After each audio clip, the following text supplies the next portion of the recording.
ito yung mga nakilala ko lang dito. Ang kukulit nila. Taga dito lang daw sila. Ito, Sanggutan Island. Tapos ito, Danao-Ganaw. Yung Agho pala, Agho. Sa likod nitong isla na to. So, papansin nyo, yun, may puti dun sa may gitna na buhangin. Pwede mo siyang lakarin mula dito, actually. Kaso, hindi ako nakasinsot, kaya hindi ako makapaglakad papunta dun.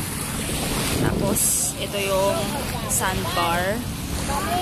Ayan, yung sandbar. So, ayan o, nakita mo siya, naglalakad siya papunta doon sa sandbar. Kasi ito, bababaw lang kasi to. Actually, ito na yung, what do you call that? Sandbar. By the word sandbar. Kasi isang bar siya na mahaba na hanggang doon. Hanggang dito. Tapos papunta doon. Wala pa kasi yung bangka namin eh. Naantay namin. Eh, baka ito na. Ewan ko lang kung yan yun.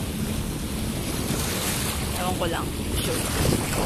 Pero sobrang madaming isla dito. Hindi ko nga lang. Ito nga, hindi ko to alam kung anong isla na to eh. Tsaka, ayan, yan. And then, ang alam ko, banda doon, yan, kung yan, pag diniretso mo to, lugar na yan, Bacolod na siya.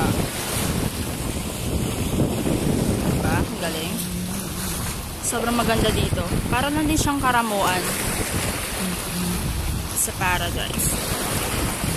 Balik ako dun sa pwesto ko. Baka kasi yun yung bangka namin eh.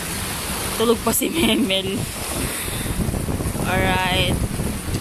Bye-bye.